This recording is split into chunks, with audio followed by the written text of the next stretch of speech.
बर्फ से ढकी एक दुनिया की कल्पना करो, जहां विशाल ग्लेशियर बड़े बड़े टुंड्रा के ऊपर मंडरा रहे हैं और तापमान गिरकर बहुत कम हो जाता है। ऐसी कठोर परिस्थितियों में जीवन कैसे पनपा? हिमयुग में आपका स्वागत है। एक ऐसा समय जब पृथ्वी ने नाटकीय जलवायु परिवर्तन का अनुभव किया और हमारा ग्रह बर्फ की विशाल चादरों से ढका था। आज हम जानेंगे कि कैसे विभिन्न जानवरों ने इन कठोर वातावरणों के अनुसार खुद को ढाला, उनकी अद्भुत लचीलापन और अविश्वसनीय उत्तरजीविता रणनीतियों का प्रदर्शन किया।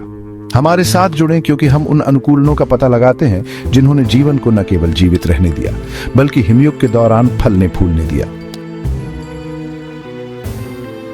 हिमयुग व्यापक हिमनद कवरेज की कई अवधियों को संदर्भित करता है, जो पिछले 2.4 अरब वर्षों में हुई है। सबसे हालिया हिमयुग, जिसे चतुर्धातुक हिमयुग के रूप में जाना जाता है, लगभग 2.58 मिलियन वर्ष पहले शुरू हुआ था और बार बार हिमंद और अंतर्हिमंद या गर्माहट चरणों की विशेषता है। चरम हिमंद काल के दौरान पृथ्वी की सतह का लगभग 30% बर्फ से ढका हुआ था। जलवायु और पर्यावरण में इन परिवर्तनों ने वन्य जीवों के लिए उपलब्ध आवासों को महत्वपूर्ण रूप से बदल दिया, अस्तित्व के लिए अनोखी चुनौतियां पेश करते हैं। कड़ाके की ठंड में फलने फूलने के लिए कई जानवरों ने आकर्षक अनुकूलन विकसित किए। वूली मैमथ, ये शानदार जीव टुंड्रा में घूमते थे और अपने लंबे फर, मोटी चर्बी की परतों और बर्फ के नीचे चारा बनाने के लिए इस्तेमाल किए जाने वाले बड़े दांतों की विशेषता रखते थे।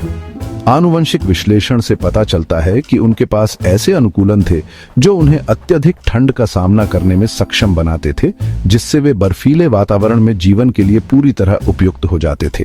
कृपाण दांतेदार बिल्लियां अपने लंबे घुमावदार कैनाइन दांतों के लिए प्रसिद्ध, इन शिकारियों के पास एक शक्तिशाली निर्माण और असाधारण शिकार कौशल था। उनके अनुकूलन में गंध की एक मजबूत भावना और गहरी दृष्टि शामिल थी, जिससे वे हिमयुग के अंधेरे सर्दियों के महीनों के दौरान भी शिकार को प्रभावी ढंग से लक्षित कर सकते थे। इन जानवरों के अनुकूलन उन अविश्वसनीय तरीकों पर प्रकाश डालते हैं जिनसे विकास ने पर्यावरणीय दबावों के जवाब में जीवन को आकार दिया है। उनकी उत्तरजीविता रणनीतियां चरम परिस्थितियों में प्रकृति के लचीलेपन को रेखांकित करती हैं। हिमयुग के दौरान जीवन अस्तित्व के लिए एक निरंतर संघर्ष था। जानवरों को ठंडे तापमान, दुर्लभ खाद्य स्रोतों और कठोर जलवायु परिवर्तनों से गुजरना पड़ता था। कई प्रजातियों ने सबसे खराब ठंड से बचने के लिए मौसमी प्रवास पैटर्न विकसित किए। उदाहरण के लिए कैरिबू लंबी सर्दियों के दौरान भोजन की तलाश में विशाल दूरी तय करते थे, जो जानवरों द्वारा चरम स्थितियों से निपटने के लिए उपयोग की जाने वाली अनुकूली रणनीतियों को प्रदर्शित करते थे। इसके अतिरिक्त परिदृश्य अक्सर खंडित और बदलता रहता था। ग्लेशियर आगे बढ़ते और पीछे हटते, आवासों को बदलते और भौतिक बाधाएं पैदा करते, जिनसे जानवरों को गुजरना पड़ता था। जो इन परिवर्तनों के लिए जल्दी से अनुकूलित हो गए, उनके जीवित रहने की संभावना अधिक थी। आइए वूली मैमथ पर करीब से नजर डालें, जो हिमयुग का प्रतीक है। ये दिग्गज न केवल ठंड के लिए बने थे, वे सामाजिक प्राणी भी थे जो झुंड में यात्रा करते थे। इस सामाजिक संरचना ने शिकारियों से सुरक्षा प्रदान की और उनके एक साथ भोजन खोजने की संभावना बढ़ा दी। साइबेरियाई परमाफ्रॉस्ट में पाए जाने वाले अच्छी तरह से संरक्षित मैमथ अवशेषों का अध्ययन हमें उनके जीवन में अविश्वसनीय अंतर्दृष्टि प्रदान करता है। इन नमूनों ने उनके आहार का खुलासा किया है, जिसमें घास, झाड़ियां और अन्य वनस्पतियां शामिल थीं, जो ठंडे टुंड्रा में पनपती थीं। इसके अलावा मैमथ की अपने वसा भंडार में मौसमी परिवर्तनों से गुजरने की क्षमता दर्शाती है कि कैसे उन्होंने विशेष रूप से ऐसे वातावरण में रहने के लिए अनुकूलित किया जो अत्यधिक मौसमी बदलावों का अनुभव करता था। अपने असाधारण अनुकूलन के बावजूद कई हिमयुग के जानवरों को अंततः विलुप्त होने का सामना करना पड़ा, क्योंकि जलवायु गर्म हो गई थी। लगभग 10,000 साल पहले पिछले हिमयुग के अंत में महत्वपूर्ण पर्यावरणीय बदलाव आए, जिससे आवासों में भारी परिवर्तन आया। इन शानदार जीवों के विलुप्त होने में योगदान करने वाले कारकों में जलवायु परिवर्तन, आवास का नुकसान और मानवीय गतिविधियां शामिल हैं। जैसे जैसे पृथ्वी गर्म होती गई, विशाल टुंड्रा और घास के मैदान जो इन मेगाफौना का समर्थन करते थे, सिकुड़ने लगे और खाद्य स्रोत दुर्लभ हो गए। अध्ययनों से पता चलता है कि शुरुआती मानव आबादी द्वारा अत्यधिक शिकार ने भी उनके पतन में भूमिका निभाई हो सकती है।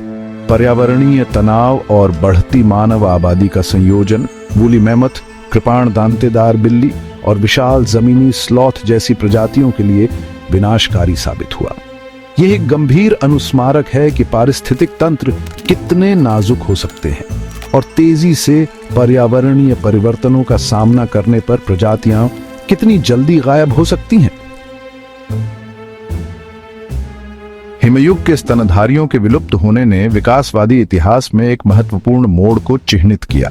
हालांकि इन प्राणियों की हमारी समझ आज भी महत्वपूर्ण है। उनके द्वारा छोड़ी गई विरासत आधुनिक वन्यजीवों को प्रभावित करती रहती है। उदाहरण के लिए आज के हाथियों को वूली मैमथ का निकटतम जीवित रिश्तेदार माना जाता है। आनुवंशिक अध्ययनों ने अंतर्दृष्टि प्रदान की है कि कैसे ठंड के अनुकूलन संरक्षण प्रयासों को सूचित कर सकते हैं, खासकर जब आधुनिक हाथियों को खुद जलवायु परिवर्तन के खतरे का सामना करना पड़ रहा है। इसके अलावा हम अभी भी अपनी भाषा, संस्कृति और यहाँ तक कि विकास के अध्ययन में हिमयुग के जानवरों के निशान पाते हैं। हमें याद दिलाते हैं कि ये राजसी जीव कभी हमारे ग्रह पर घूमते थे और उन पारिस्थितिक तंत्रों को आकार देते थे जिनमें अब हम रहते हैं। हिमयुग के जीवों के अध्ययन से प्राप्त रहस्य समकालीन वन्य जीवों के लिए बहुमूल्य सबक प्रदान करते हैं। जैसे जैसे आधुनिक जानवरों को जलवायु परिवर्तन और उनके आवासों के विनाश का सामना करना पड़ रहा है, ये समझना कि पिछली प्रजातियों ने कैसे अनुकूलित किया, आज जीवित रहने की रणनीतियों के लिए एक रूपरेखा प्रदान करता है। कई प्रजातियां ऐसे लक्षण विकसित कर रही हैं जो उनके जीवित रहने की संभावना को बढ़ाते हैं, चाहे वह प्रवास पैटर्न के माध्यम से हो, आहार संबंधी आदतों में बदलाव हो या बढ़ते तापमान से निपटने के लिए शारीरिक बनावट में अनुकूलन। अनुसंधान पहले से ही मछली, पक्षियों जैसे जीवों में तेजी से विकासवादी परिवर्तन दिखा रहा है और यहां तक कि स्तनधारी भी पर्यावरणीय दबावों का जवाब दे रहे हैं, जो प्राचीन जानवरों में देखे गए अनुकूलन की याद दिलाता है। निष्कर्षतः हिमयुग की कहानी लचीलापन, परिवर्तन और अपरिहार्य परिवर्तन की कहानी है। छोटे प्रागैतिहासिक जीवों से लेकर आज के प्रमुख स्तनधारियों तक की यात्रा पृथ्वी पर जीवन की चल रही गाथा को दर्शाती है। जैसे जैसे हम अतीत से सीखते और उसका पता लगाते रहते हैं, हम अपने पारिस्थितिक तंत्र की नाजुकता और जैव विविधता की रक्षा के महत्व के बारे में जानकारी प्राप्त करते हैं। हिमयुग के जीवों की विरासत अभूतपूर्व वैश्विक परिवर्तनों का सामना करते हुए संरक्षण की आवश्यकता के एक शक्तिशाली अनुस्मारक के रूप में कार्य करती है। स्तनधारियों के विकास के माध्यम से इस ज्ञानवर्धक यात्रा में हमारे साथ जुड़ने के लिए धन्यवाद। अगर आपको अनुकूलन और उत्तरजीविता की हमारी खोज अच्छी लगी हो तो कृपया इस वीडियो को लाइक करें, सब्सक्राइब करें और अपनी टिप्पणियां नीचे दें। हिमयुग का कौन सा अनुकूलन आपको सबसे ज्यादा आकर्षित करता है?